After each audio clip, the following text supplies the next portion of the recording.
In May 2022, after my dad introduced me to the game of golf, I started playing seriously. I began as a 48 handicap, shooting a 145 on my first round ever. And I worked my way down to a 12 handicap today, after around 2 years and 9 months. At first, breaking 90 felt like a huge achievement. But after some major golf epiphanies, I'm now consistently shooting in the 80s, even getting as close to an 81. Today, I'm going to share the tips and tricks that help me bring down my handicap as quickly as possible from someone who's seen both a 145 and an 81 on the scorecard. So without further ado, let's get to the course and begin.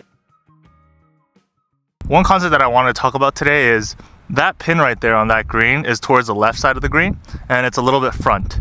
Now, that's really enticing to just go for the flag because that's kind of where the end goal is for us. But actually, I'm going to show you why it's better to sometimes not aim at the flag. I placed 2 balls around the green, and I just want to ask a quick question, which one you think is better. So there's this ball right here. It's around this far towards the green. And then here we have another ball that's much closer to the green and to the flag, right? Which one do you guys think is better? If you answered that one, you're correct. And this one is actually worse, even though it's closer to the hole. The reason is because the green I have to work with is very small. Like I have maybe 10 feet to work with. That means I kind of have to land it here. If I skull anything or it goes further than that, I'm kind of done for. But for this ball over here, I have much more green to work with. If I do make an error, it's a much more lenient situation because if I land it maybe a foot shorter than what I thought, I still have all that green to make sure that I get closer to the hole. That one, I have to get really cute. I have to send it high. I have to kind of give it a lot of spin. That's just not good. So this case right here, I'm gonna chip this real quick. We can't be like perfect at every chip, right? But seeing that I have this much green, I'm actually very comfortable right now. I don't really have a, scare in the world. Say like, oh my God, it's good. Okay, that was actually completely unplanned for, but I'm not scared. That's the point. Like, there's nothing that I'm afraid of because I have so much green to work with. But this one, now it's a much harder shot because I have to land it at that specific spot. So first of all, I'm gonna open the face. I'm trying to get higher, right? I'm much more scared, to be honest, guys. I mean, I can, if I thin this, then I'm done. It's gonna get over the green, right? So I'm just gonna still try my best. Just feeling wise, I'm much more comfortable over there. So this is something that I wish I knew sooner. The actionable step to get here is actually before this step. It's actually the approach shot over there before we get to the green. In this hole, I'm going to be talking about kind of the mental game of golf. And something I struggled with when I was hitting in the hundreds is I would have like 5 to 7 to sometimes even like 11 different like swing thoughts, like, move my head, whatever, knee kick, whatever. And I would have 11, and it's actually like physically impossible to think that many thoughts within, it's like 0.3 seconds, your entire downswing. And it's just impossible to do that. And actually can mess you up because you have so many. This ball, I'm gonna try to have my 11 different swing thoughts. I don't know if I can come up with 11 different swing thoughts, but just having a lot of things in your head, the further you get away from the true goal, which is to hit a good shot. So, I'm thinking about my club face. Does it look good? Are my knees in place? When I was hitting hundreds, it would take me like a good 20 seconds to actually start my backswing. So like, I don't know where that ball went, but one trick I used to get better strikes overall is to have only one swing thought. So I think having 0 swing thoughts is also not bad, but a really good one is only having one. So right now I'm going to focus on my head staying back, and that's the only thing I'm going to think about. So only one swing thought in my head right now. And it's a much better strike. But you guys can see the difference in my body language and my swing, what the number of swing thoughts does. One big mistake that I used to make when I was a high handicap is to arrive at a fairway like this and just say, oh, the middle of the fairway looks nice, so I'm gonna aim right in the middle of it. But the thing is, not only does the fairway matter, but what's left and right of the fairway is very important. For example, if you look on the left here, there's this airport thing. I don't know what this is, but it's out of bounds. So if my ball goes over there, I'm basically starting my third shot again on the tee, right? Not good. On the right here, it's not ideal. I mean, I'm going to another hole's fairway, but I would much prefer to hit my second over there than my third over here.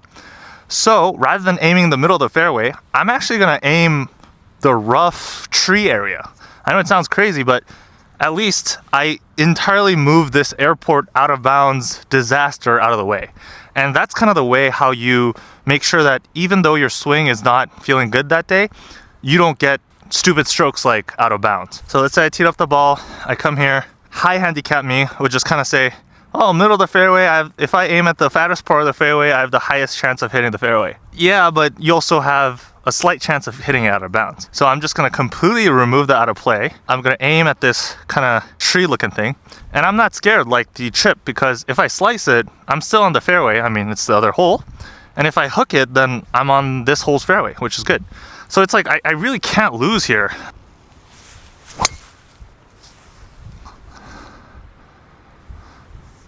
I sliced it right there, but I'm not worried. I just go over there and hit my second shot rather than me teeing up this again and hitting my third shot. All right, guys, so we just drove to the ball I drove just now, and it's not a great drive. It went right a lot, but look at me. I would much rather to be here than my third shot over there. This is my second shot. I still have a semi look to the green. I mean, there are some trees in front of me, but like I said, this is how you go from the strokes that really kill your game to hundreds back to the 80s and stuff like that. It's because of decisions like this. Third shot over there, there's probably like 0.1% chance I make par.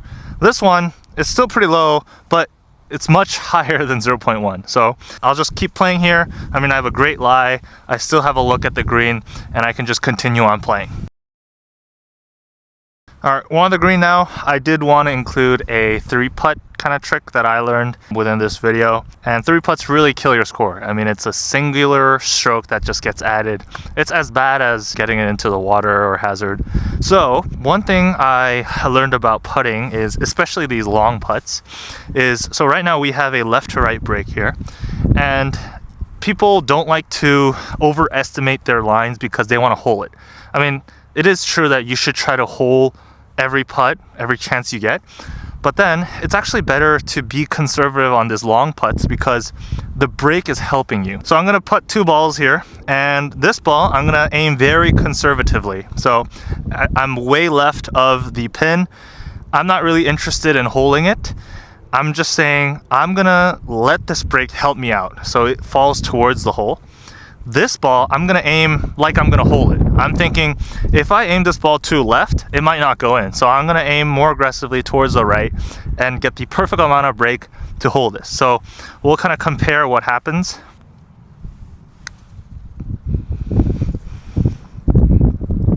Okay, so that's a putt. Here, it's a much more aggressive line. I'm trying to hold this so that I have the perfect speed.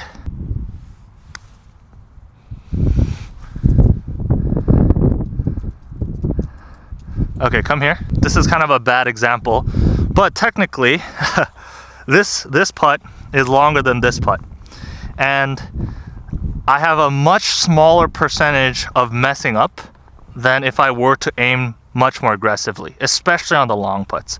On these short putts, you know, you should be aggressive, try to get it in, but the thing that happens the most with 3 putts is I used to aim it trying to hold everything, even if it was long.